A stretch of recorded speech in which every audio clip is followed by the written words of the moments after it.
It's Wednesday, September 9th. It's Joy Exposed. We'll start with 3 cheers of joy. And just in case you don't remember, 3 cheers of joy, 3 moments of self-celebration that have nothing to do with anyone else but you. And I'll start with that. We have a great night ahead of us. I've been thinking about it for most of the day, trying to figure out how to do and what to say. And so now it's time. All right, so first off, for 3 cheers of joy, brought to you tonight by 19 Crimes. It is a Cabernet, of course.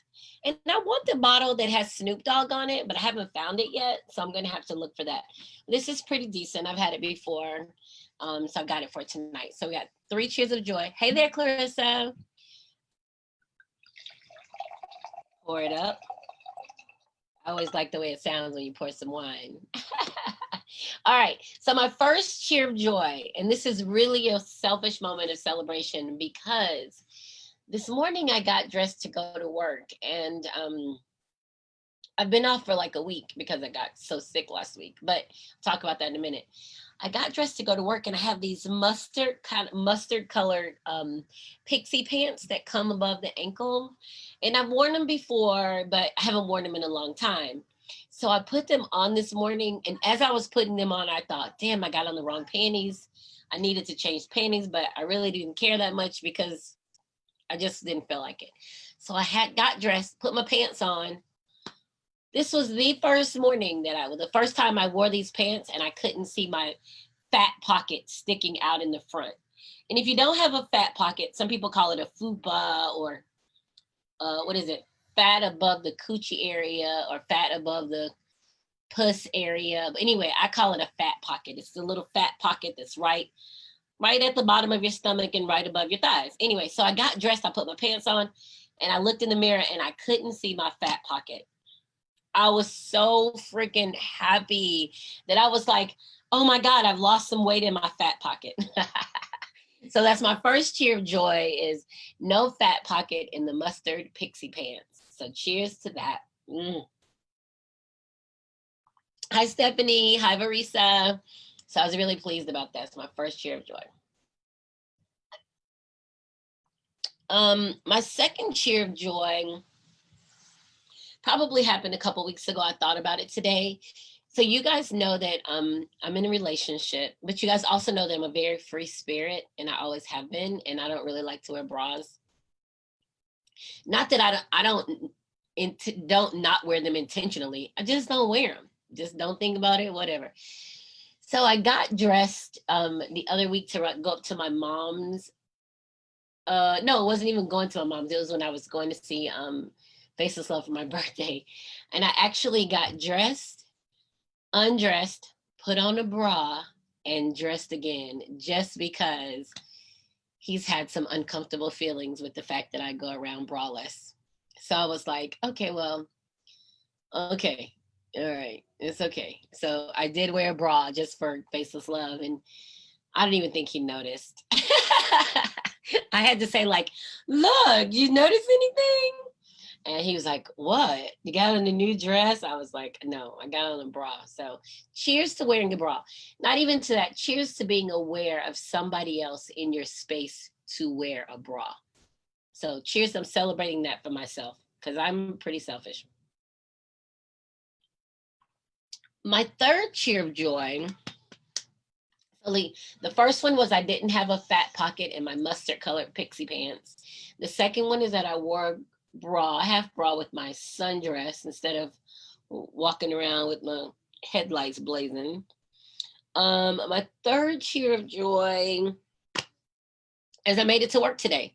So I'm really pleased I made it to work today. I've been sick since last Wednesday. I got off of Joy Exposed, went to bed, woke up Thursday, had a crazy metallic taste in my throat, chest hurting, and I just knew I had COVID. So I made it to work today. I'm really pleased. Even as recent as last night, I was feeling so bad in my lymph nodes right in here, and also in my head. It was just like this congested, aching, throbbing feeling. And I didn't know if I was going to make it to work today, but I did. So cheers to making it to work today. And I know when we get off of this, I'm going back to bed. but I made it. So 3 Cheers of Joy tonight, brought to you by 19 Crimes Cabernet. It's a little drier than my usual cabs, but it's still a really good cab. And if anybody sees this with the Snoop Dogg on the front, is a red too. I think it might be a Cali red. If you see the one with Snoop on it, grab me a bottle. I'll just hold it for me. I'll definitely pay you for it, but I want that bottle. So with Snoop Dogg, love him. And those are my 3 cheers of joy. I hope you have something yummy you're celebrating tonight. I hope you have something yummy that you're drinking tonight.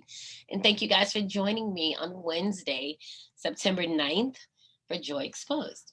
All right, so let's go. Let me tell you guys about I was sick first before I get into the Facebook post of the week. Facebook post of the weeks are brought to you by stmspecialties.com. And I'm going to tell you guys, I got so sick last week. Like, oh my God. I knew I had COVID. Like, I was convinced I had COVID. I went to have a COVID test and I was sitting there thinking, I'm going to have COVID. And they put this thing almost like a Q-tip up your nose for the rapid one. And then they put one even further for the one that takes 48 hours. And I just sat there thinking, like, what the heck? Now, I would have been fine with the rapid one. I would have been fine with the rapid one, but he said sometimes the rapid one comes back negative and the other one comes back positive because one just tests for SARS and the other one tests specifically for the COVID-19. So once I got the negative, I was fine, but then I had to take another one. And then of course that had me worried. And I was told not to go to work, not to go around people, stay in isolation because you don't know. So I came home Thursday from the doctor, got into bed, stayed in the bed. And got worse. As the day went on, I got worse. Like Thursday was horrible. I don't even remember Friday.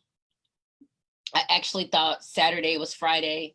So it was bad. I got really sick. I was trying to think of where my money was and my insurance papers. And I was literally sitting up thinking about, is this what it feels like when you're planning to die? When you know you're going to die, you start getting your stuff in order. And that's how I felt. I was bad off. And I literally spent the weekend in bed and having conversations over and over, and it was crazy. My ex-husband started doing some wanky stuff, fussing with the kids and stuff, and I thought about that today, and I was so grateful that I was ill because I didn't have the energy to get caught up in his crap. And that's a thing for me. My ex-husband, and we were together for a long time, and there's a lot of emotional trauma, codependency, and it takes a lot to unravel from that trauma in your life. And here we've been divorced 14, 15 years, and still he knows how to, and I still want to keep him calm because I don't want it to affect the children. Like, these are things that you kind of develop in those marriages that you've been in and relationships you've been in for so long that you're trying to figure out how to minimize the damage. Well, I couldn't. I was sick. I know Joycelyn to the rescue. All I had to do was just lay there and sleep, and the kids handled their own damage. And I was really pleased with them, and they're very strong, and they're not afraid, and they're not timid, and they're like Joycelyn today, not Joycelyn 20 years ago. And I'm really pleased.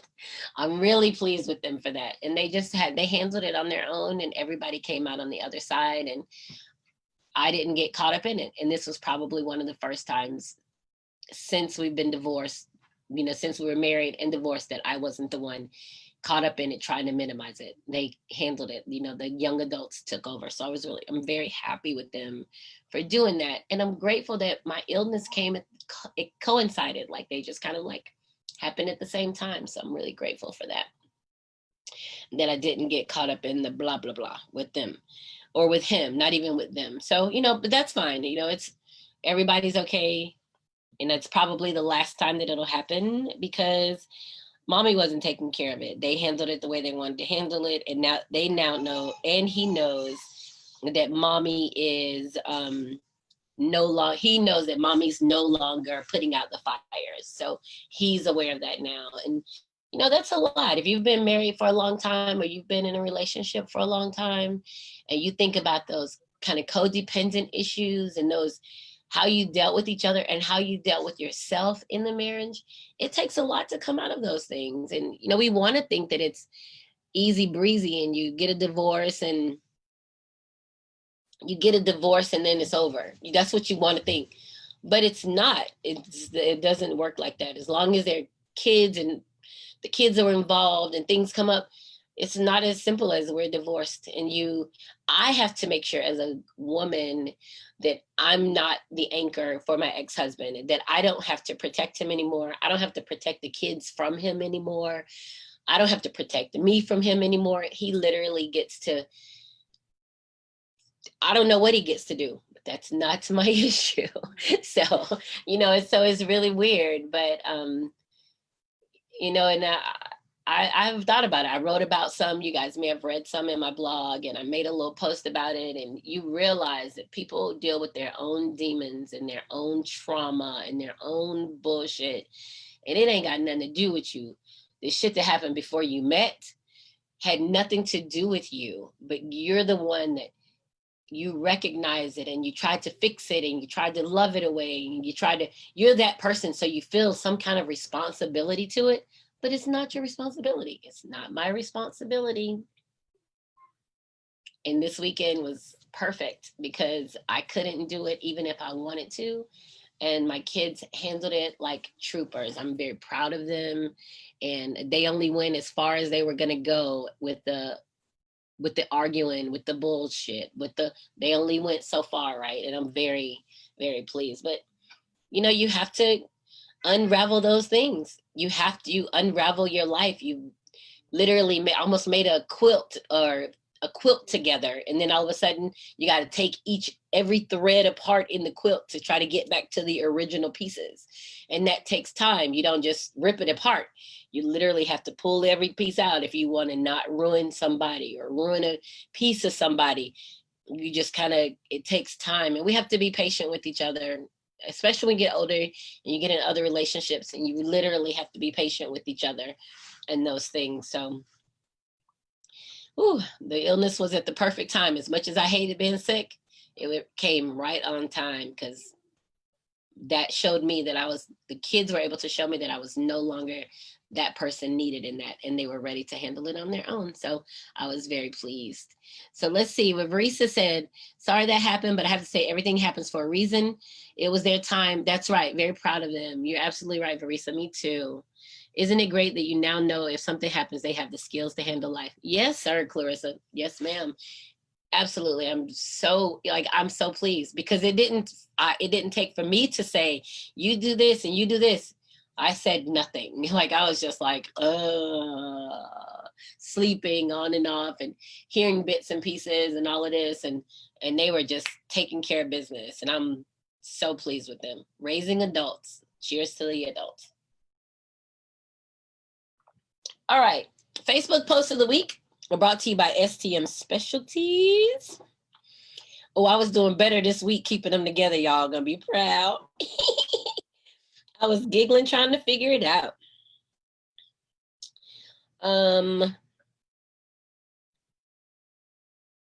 Okay. Oh, look at me. I just all that bragging, and here I am looking. Okay. This is funny. I don't even know who posted this, but I didn't screenshot the name, so I'm just going to read it. First Facebook post of the week, brought to you by stmspecialties.com. My advice for women who can't orgasm during sex. Now, I started reading this because, you know, orgasms are important to me. I talked about them a couple weeks ago. Next time you and your man are having sex and y'all been going strong for 30 minutes with no orgasm for you at all, tell him that you have to use the bathroom. Take a shower, then go in the kitchen and make you some coffee. While the coffee is brewing, download a dating app. Drink it, the coffee. Then go back in the room and put your clothes on. Get in your car, get on Tagged, and find a man who is between 26 and 28 in a terrible living situation, who smokes weed and probably sells it, who works in fast food part-time, but emphasizes that he does enough at that job to justify why he's so tired all the time. Go to his house, sis. Your orgasm is there. He holds the key. He finna tear your ass up, sis. I can't even explain why the world is how it is, but I promise your orgasm is within that man. The worse his situation is, the better. If he lives on a couch and is commander of the living room at his grandmama house, he finna put something scary in your life. If he don't even have a fast food job, but he works in a factory for weird shit, like like he the N word that dyes individual Fruit Loops, sis, he's the one. Every time you have a red Fruit Loop, that's me. I'm the red Fruit Loop man. Pick him, sis. He got the key. The best orgasm of your life is in the pants of a man who puts produce stickers on avocados at your local supermarket. You're fucking welcome. Oh, I read this and was dying. Like, this is hilarious. And so they're like, you better go find you somebody who can put something in your life. Unfortunately, it's got to be somebody that ain't really got no good job or nothing. But I mean, if it's about the orgasm, sometimes that's what you have to do. Sometimes it's fine. Ooh, that was so funny. So that's one of my Facebook posts of the week from STM Specialties. Oh, I loved it. Okay. This one is from Jamil Durr, El Bay. I think she just celebrated her wedding anniversary. She reposted someone's, you want to break a generational curse? Give your kids the right to tell you when something you're doing is hurting them without being defensive or dismissive. You know, this was so good, and it got a lot of responses simply because kids, a lot of times kids are brought up to not be able to talk to their parents about things that happen to them because they don't want to get in trouble. They don't want to feel like it's their fault. And that's how you hold on to those generational curses. That's how things keep happening over and over because the kids aren't allowed to talk about it. So I love that. And I love the people are being really honest now about things, how, especially when it comes to the children, especially when it comes into making sure that the children are safe. People are understanding how important that is because we don't want to get lost. We don't want our kids to get lost in life. We don't want them to be stuck in a horrible situation because they feel obligated to stay in this horrible situation. We want them to be able to say, this is uncomfortable for me, or I don't like this. And then the parents to be able to say, okay, well, let's talk through this without you got to deal with it. So that's a big one. You talk about generational curses because it's a lot. Oh my gosh, there's a lot going on with that. As a matter of fact, did you guys see that video where the man and the woman they were beating their child? It looks like it's like the man and the stepmom were beating this little girl like in a garage or something. Oh man, it was horrible. And they recorded it on her Instagram live. I don't know the reason behind that, but now the police are looking for them, trying to figure out where they are and for child abuse. And it's bad. The man, she was a little bitty girl too. Well, she was a teenager, but she was tiny, like skinny. They even showed him pick her up and threw her, like, and then he sat on her chest. They were cussing her out, and you think he's so fucking bad now, and that kind of stuff. Oh, baby. When I saw that, I was like, oh, they're going to jail. They're going to jail. Like, this is, and the parents think it's okay to beat the kids. Like, parents think that's going to be the thing that turns the kid around. Beating isn't turning your kid around. Beating is slavery. It's forcing submission. Like, you're not teaching anybody anything from beating them. You're just beating them because you lack the skills to deal with them. That's not the kid's fault. That's the parent's fault. And so what is the parent going to do to put the kid in a better situation? Beat them? It was horrible. Horrible. Clarissa said, I couldn't watch it. I saw it in the way she sat there in the beginning. Yeah. Clarissa, her leg was trembling in the beginning. So the way she was responding to that, you know it wasn't the first time they beat her. You know that was not the first time that they had come at her like that. And it's sad. Like, that was, And they're going to jail, and he's going to lose custody of his child, and he's going to go to jail. And the stepmom, what the hell? Like, I listen. I know my faceless love have kids. I can't even see myself yelling at my own kids that way. Like, that's completely out of like, oh my God. Like, how do you let yourself become so enraged and anger at a child?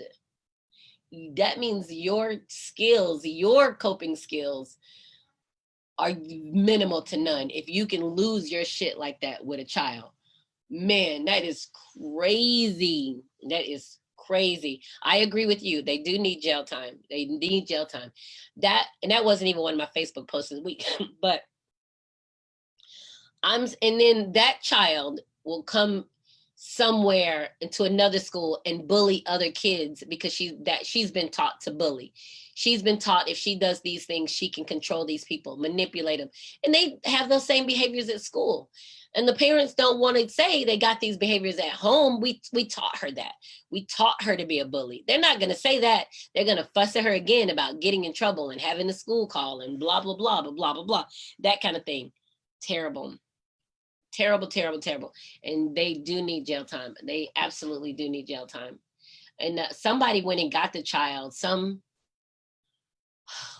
rapper's mom, somebody knows the family, whatever. I don't know. But they went to get the child and got her out of the house. They did show that in the video. And then the other video was on the news. When I saw it again, it was on the news where the news is saying they don't know where they had this child beating her, but they're looking for it. They're looking for the location, and they're going to arrest those parents. They're going to arrest them. And could you imagine if the mom is alive or wherever the mom is, if the mom saw that, the way they were cussing and tossing, shit, baby. That would be a hard day to have right there. Hard day to have. And they probably convinced somebody that they were the best parents to take care of that child and to talk about generational curses. We got beat, so we're going to beat our kids who turn around and beat their kids and turn around and beat their kids and can't figure out why nobody can progress because everybody only responds to a beating. It's horrible, horrible, horrible. If you haven't seen it, don't even look at it. It is horrible. Like, ugh. Oh my God. And the little girl said, I'm going to call the police or something like that. Call the police, blah, blah. Like, and I was like, what? This is right. Like, are y'all serious right now? Like, man, it was bad. It was not good. I felt so bad. Kids are kids. And if you teach them how to have a conversation early, teach them, talk to them, consequences, teach them. And guess what? One day they grow up and they take care of themselves with even the biggest bullies. Teach them and they will grow up to talk to the biggest bully and to take care of themselves. This is a witness. I've got my own who just turned around and did the same thing because I'm not beating them. I'm not beating them. Did I fuss? Absolutely. Lessons, consequences? Absolutely. But there's no way I'm going to take their power away from them to beat them. That says I'm lacking in so many ways. I was so disappointed in that. So disappointed in that. And it cannot feel like a great parent. You cannot even feel like a great person thinking, I just beat a child. Like, do you walk around like, oh, I'm the shit. I just beat a child up. I just beat a child. So that makes you feel empowered by that because you beat a child? I didn't like it. Speaking of beating a child, here's my next Facebook post of the week. Oh, sorry about that. I'm just yawning, y'all. No, I've been sick. Don't take it personal. Okay. This one is about a daughter who tagged her dad in a post on Facebook. The daughter said, my daddy, a deadbeat. And she tagged his name in it, Travis Jackson. My daddy, a deadbeat. Tagged him on here. So Travis Jackson responded. I got 7 of y'all MFs. You the only one pregnant, second baby, still fighting and bullshitting with your so-called friends.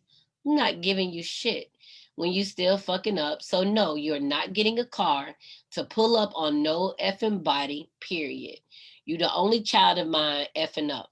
So get your shit together, Mimi Glocks, and tell your little friends I don't accept kids' friend requests, period. Now, yay dad for saying I'm done here. This dad ain't go and beat his child on TV. He responded the way the child responded. You call me a deadbeat. Let me put your business out here. We're going to end this right here. So I thought that was funny that the dad was like, no, ma'am, I'm not giving you a car so you can go fight somebody. You pregnant, you got a baby, and you want to go fight? No, no, no, no, no. Come on now. It's time to grow up. We're not doing that. So that's my Facebook post of the week. I think I got one more. Well, I'll save that one. I got one more that's funny. It says, how old were you when you found out the why in your man is silent? So that means it's not your man, it's our man. I thought that was cute. People can be really creative on social media. So I love the Facebook post of the week. I did find all of the ones that I wanted to read tonight. So that means I am getting better with my, that's me. I am getting better with the way that I handle my Facebook and stuff. So now I'm pleased with that. So that's me. I don't know what I'm doing. Oh, there we go. All right. So those are my Facebook posts of the week. stmspecialties.com. Go to the website. Great products, very creative. Insulated thermal tumblers, different sizes. There's also some crochet stuff. She even made me a crochet halter top. I might wear it next week so you guys can see it. It's pretty fabulous. I think the last time I wore it, I was in San Juan. So next week would be pretty cool. I might wear it so you guys can see it. She crochets stuff, shoes, dresses, hats, all of it. So she's awesome. STM Specialties. Okay, now listen, I need YouTube subscribers. I'm going to tell you why. Because I cannot monetize my YouTube unless I have 1,000 subscribers. I'm about a quarter of the way there. So I have about 250. I need 750. I need YouTube subscribers. So if you haven't subscribed, subscribe to my YouTube channel, please. I've been trying to get better with putting some promo and marketing stuff out, but that's really not my niche, right? So I'm just going to keep trying to get better. I'm going to keep working it out, keep getting to there. And, it's taking me some time to get there, but I also had to build my confidence. What does it mean for me to ask YouTube? Thank you, Clarissa. You are. What does it mean for me to ask to get subscribers? And what does it mean for me to do when I get the subscribers? What am I committing to? Am I committing to how often I'm posting stuff, how I'm posting stuff, what kind of stuff? So it's a growth process, and I'm learning. So if you haven't subscribed to my YouTube, subscribe, please. If you have, thank you, thank you, thank you. Thank you very much, Clarissa. I appreciate you.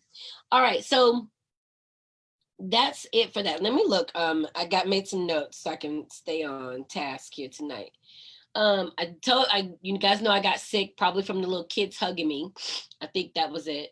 And then there was a video going around with this couple that's been married for like 30 years. It's a Black woman, and the husband he's really fair skinned. So I don't know if he's a Black guy, if he's a white guy, and he may be a Black guy, but he's fair skinned, got salt and pepper hair, and she's dancing on him. He's standing there, and it's her TikTok. She's dancing on him and she's rubbing him. He's just standing there barely moving. He doesn't have a lot of rhythm, but she's having a blast, and she's so pretty and vibrant. And I was looking at the videos and I was thinking, like, this is what love looks like. Like, nothing about looking at this woman says this woman has spent years in a yucky ass relationship being mistreated. Everything about her says, I'm a happy woman. I'm happy. I'm loved, I'm taken care of, I'm in a good place. And I think that's what we all want. We all want to feel that way.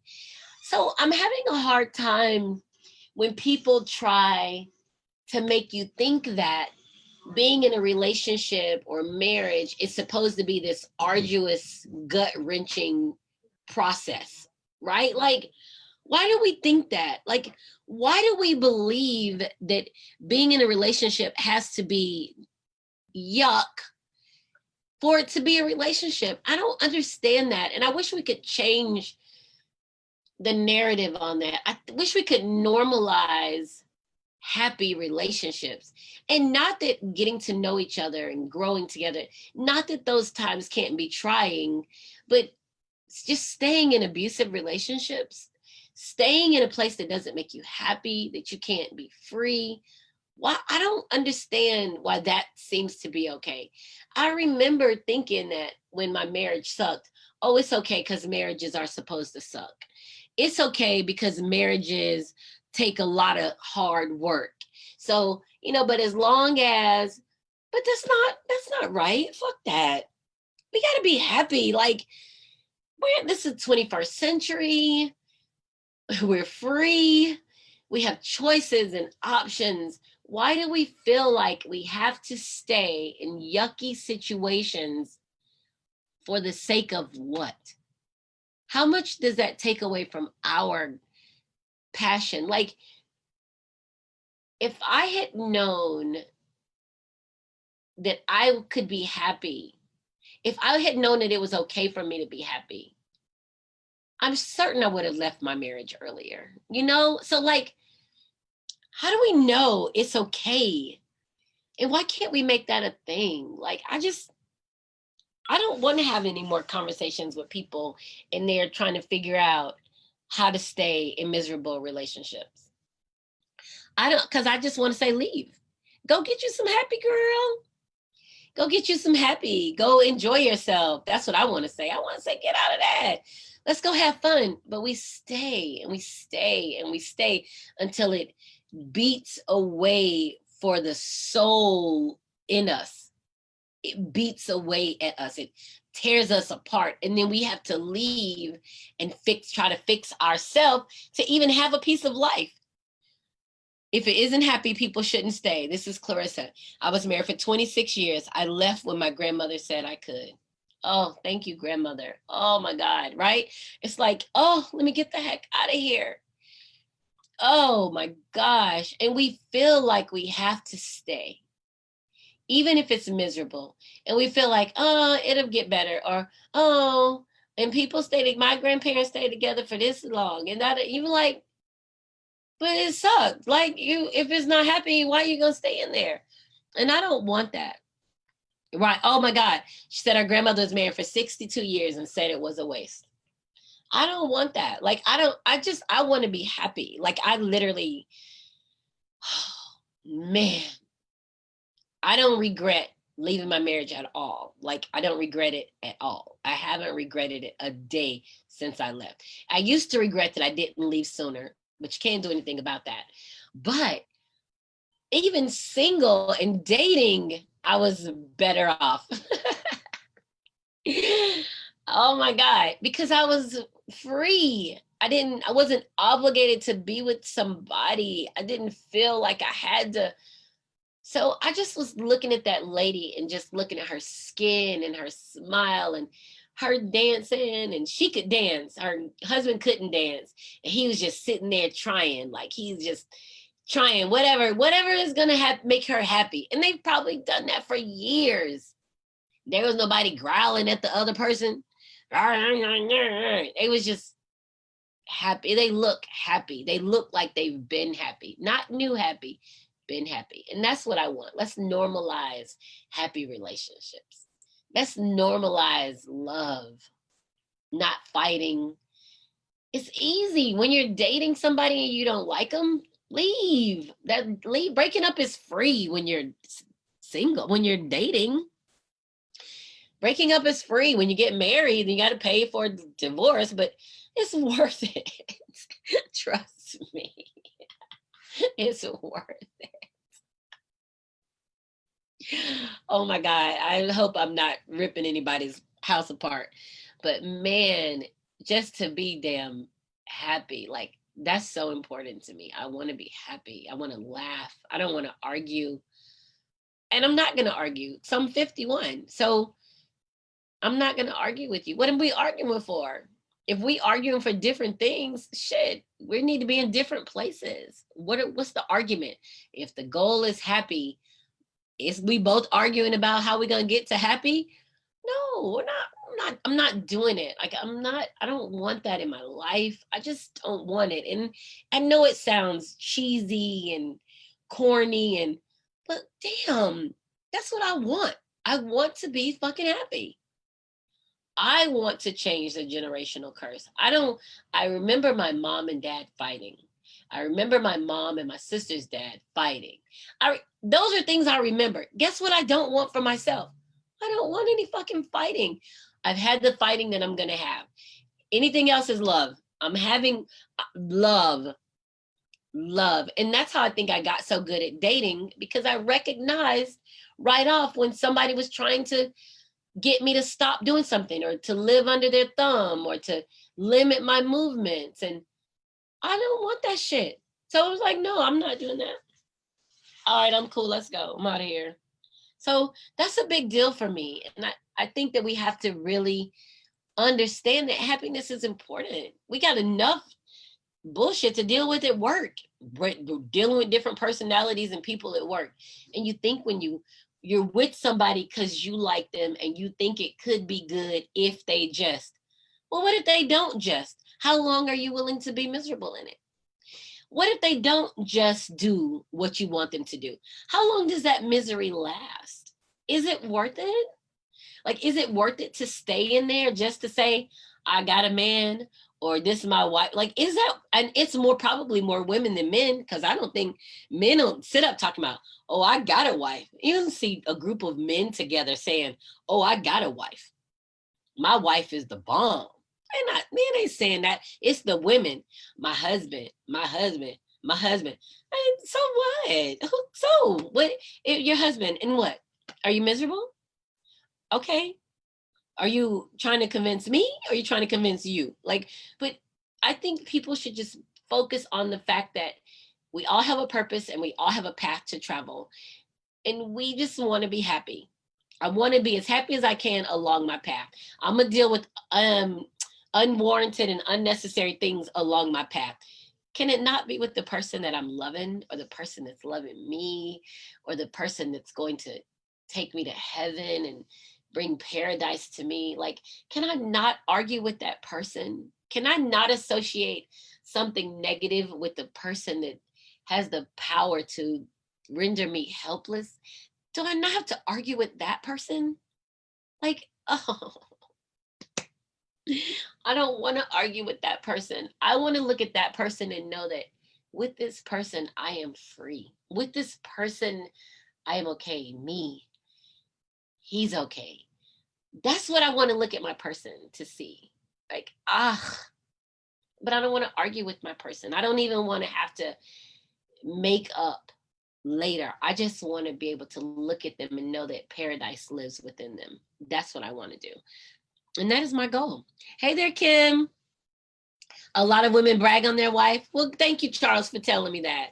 I guess I'm not around a lot of married men, which is probably a good thing.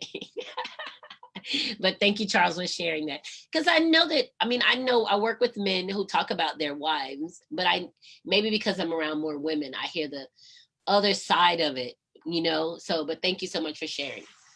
So I really think that that's important to me. I don't want to be miserable in a relationship. I'm not going to be miserable in a relationship. None of them. Any relationship that I have a choice to be in, I'm not going to be miserable in it. And the ones that I don't have a choice to be in, like with my children and my mom, my dad, those, I'm not going to be miserable in those either. I'm going to be like, hey, we got a problem. Let's work out our problem. But you want to drag me into a muck? I've been in the muck. I just told you guys that. I've been in the muck, and I'm 14 years still almost climbing out of the muck, right? So I don't want to do that anymore. All right, I'm going to move on. So if you guys get to see the video of that couple, and if I find it, I'll post it. But if you see the video that, and they look like they're so much fun, like that's me. I'm dancing around and laughing and talking and playing. And it could imagine yourself in your freest moment and somebody not responding positively to that, or somebody telling you to stop. Could you turn that down? You're making too much noise. Could you leave me alone? Could you and you're like having the best time, and they're like, ugh, like you're doing something wrong. I don't want that in my life. I don't want it, and I'm not gonna have it. So, but that, I mean, those kind of things say, because I'm a woman, I'm single. You guys know I'm dating. I can say that. And it also says to me that I could potentially not ever marry again or be single for the rest of my life. That could, and guess what? I'm okay with that. I'm okay, because I'm not looking, searching, settling on. I'm not going to do that. It's gotta be real for me. It's gotta be something that's shared completely. So a man told me that I was going to be the cat lady, and I was going to be in the house and have a bunch of cats. And I said, well, you obviously don't know me well.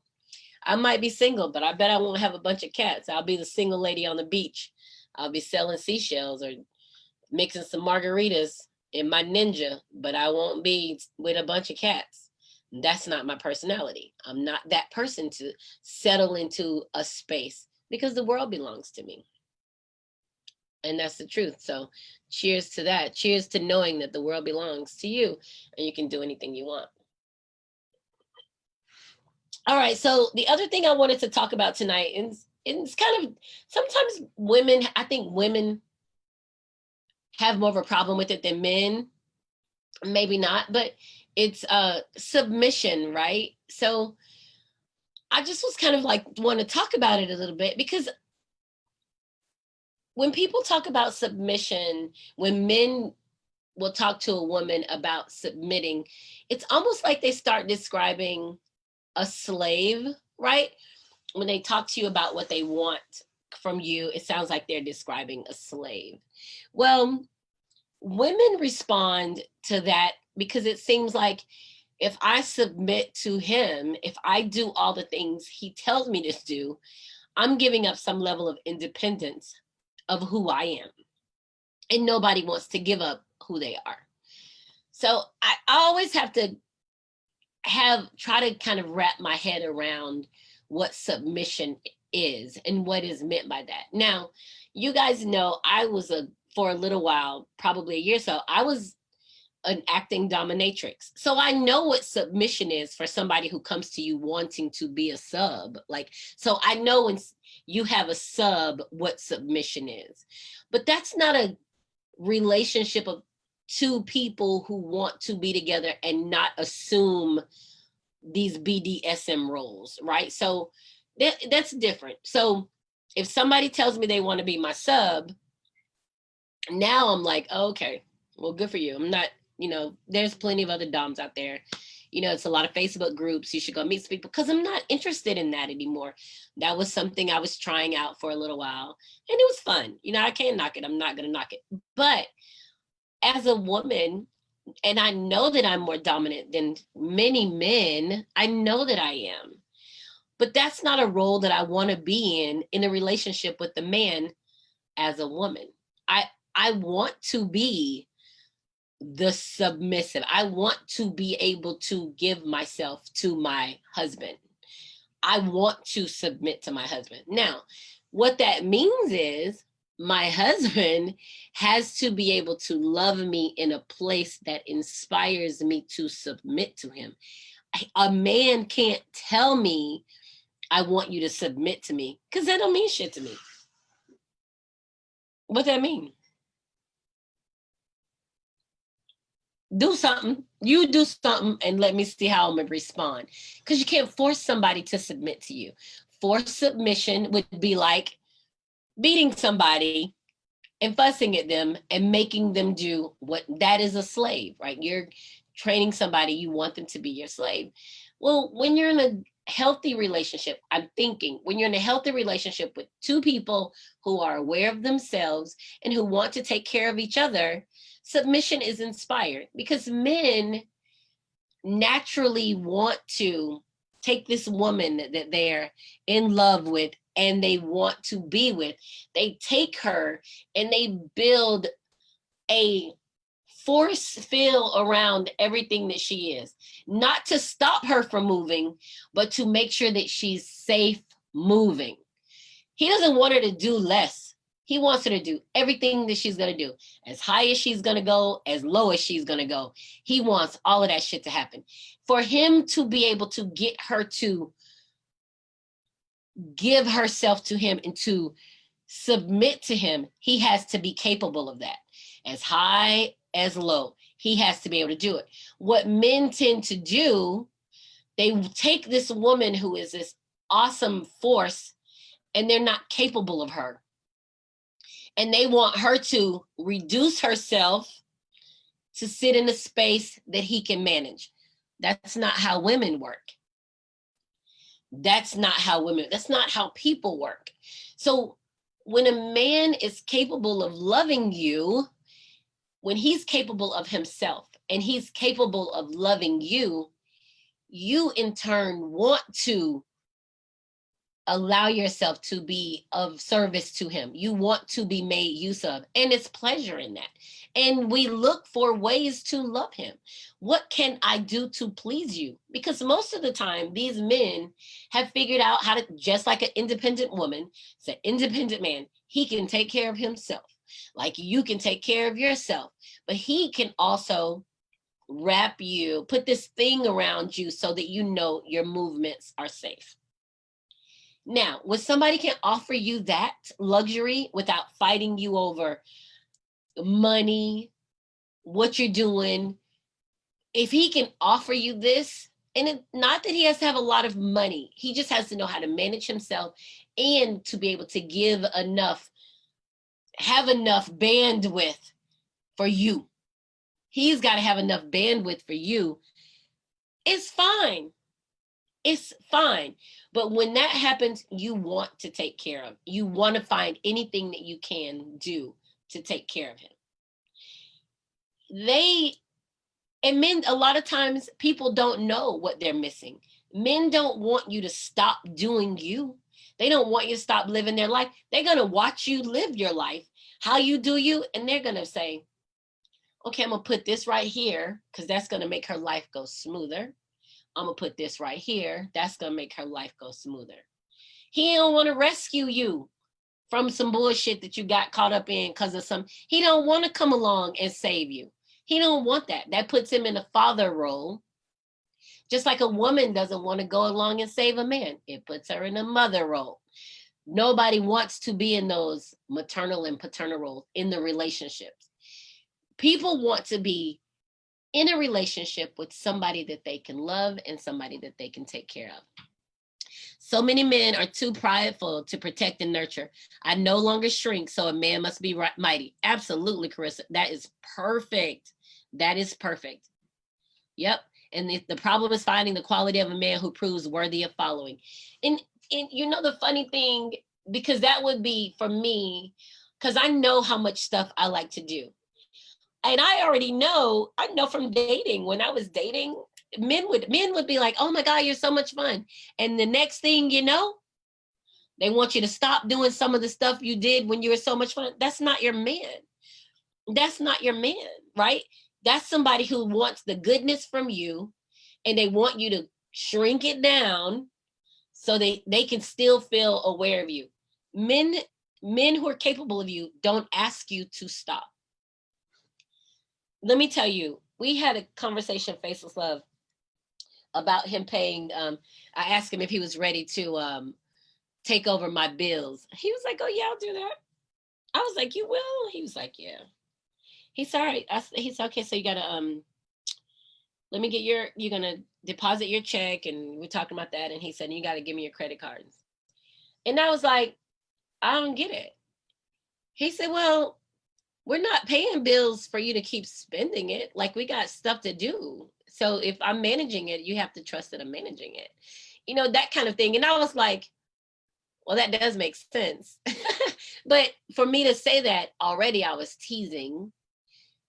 But for him to already be thinking, like, he's already thinking, how am I going to manage? How am I going to manage her?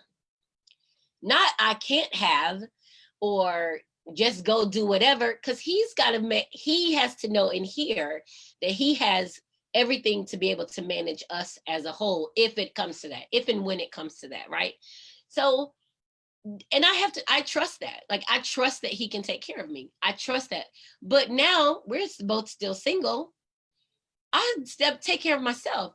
I take care of myself.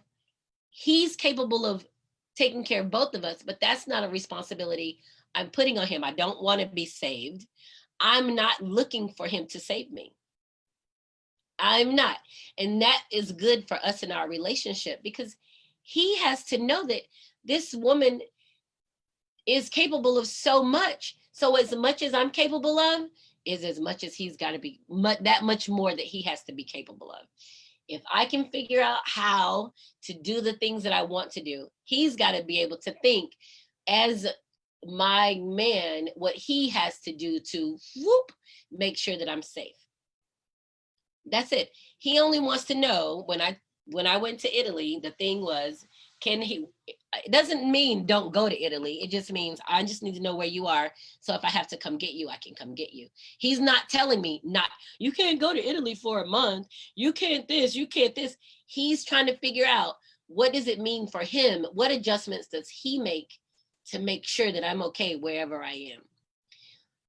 I had never experienced that type of awareness from a man before. The men that I had known were the men that were looking for me to, if I get a flat tire, call him. If you get a flat tire, you're going to call me and I'm like, but I know as a woman, what the fuck am I going to call you for? I'm going to call AAA. I'm going to call roadside assistance. Oh, you one of those women. I'm a woman who takes care of myself.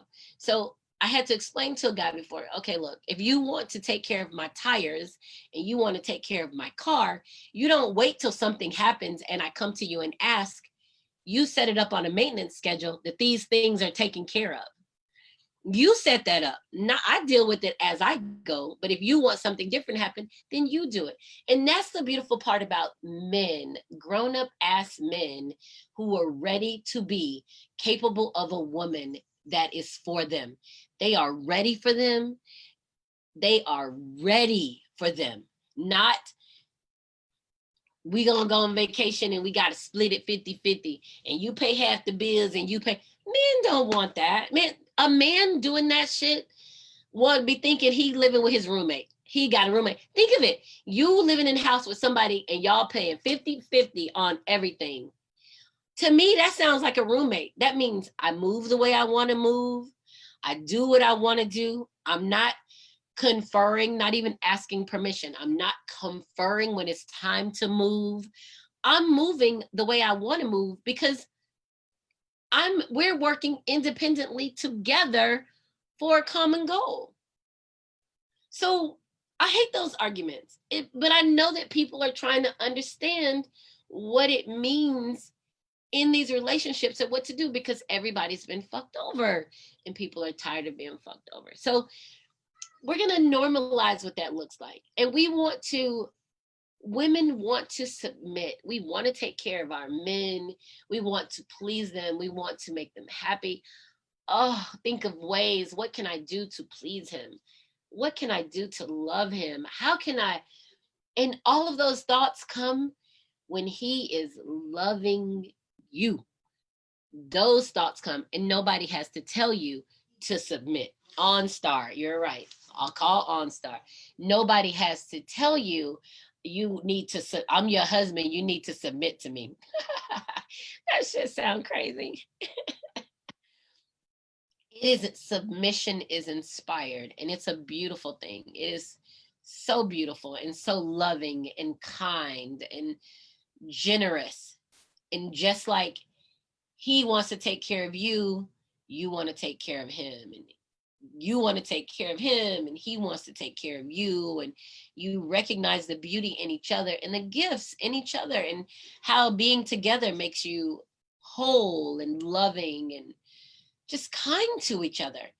You think you want to give somebody a foot massage that might kick you with the same damn foot just because they like you to massage their feet? Fuck no. No. You don't get to treat me poorly and then want me to submit. You don't get to demand submission. Go hire somebody for that.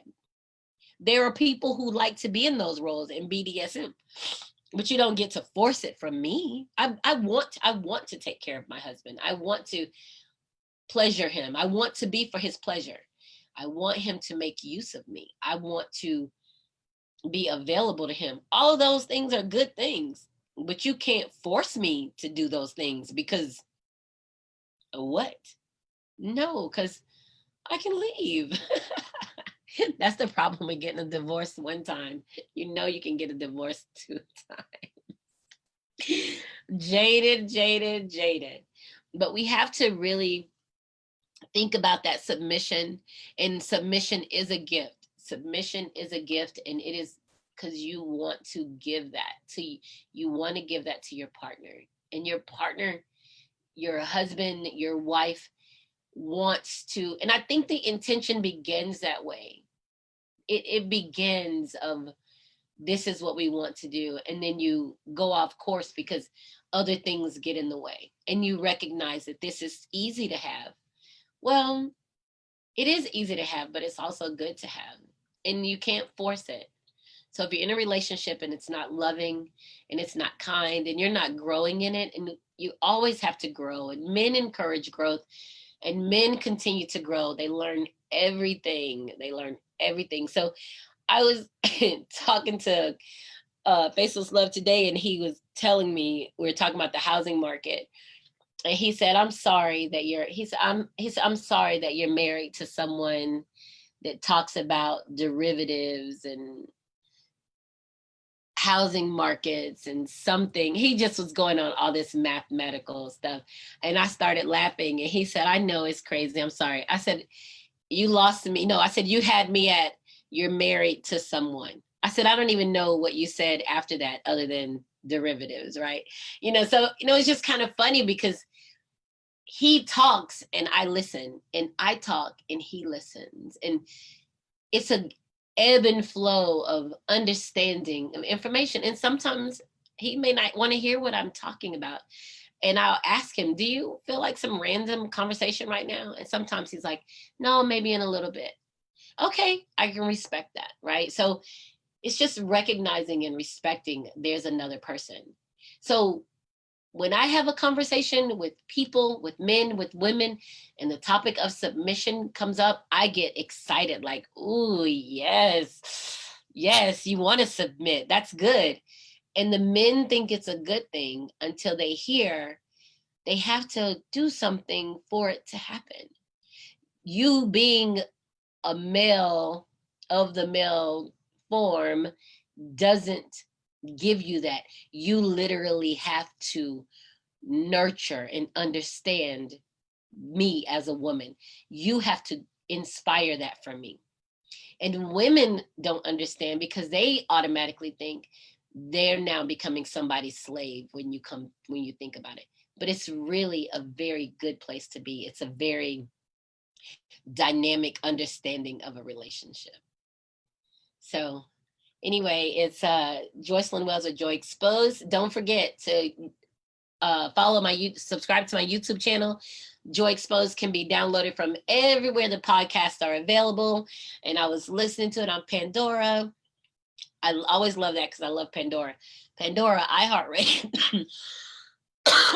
Excuse me, hear my nasty cough. Pandora, iHeartRadio, Google Play, Spotify. Oh my gosh, iTunes, it's everywhere. So SoundCloud, so it's everywhere, and download it and listen. Thank you very much. And Joycelyn Wells with Joy Exposed. And remember, when joy is exposed, everything just feels better. You have an awesome night. I'll see you guys next week. Mwah. Bye.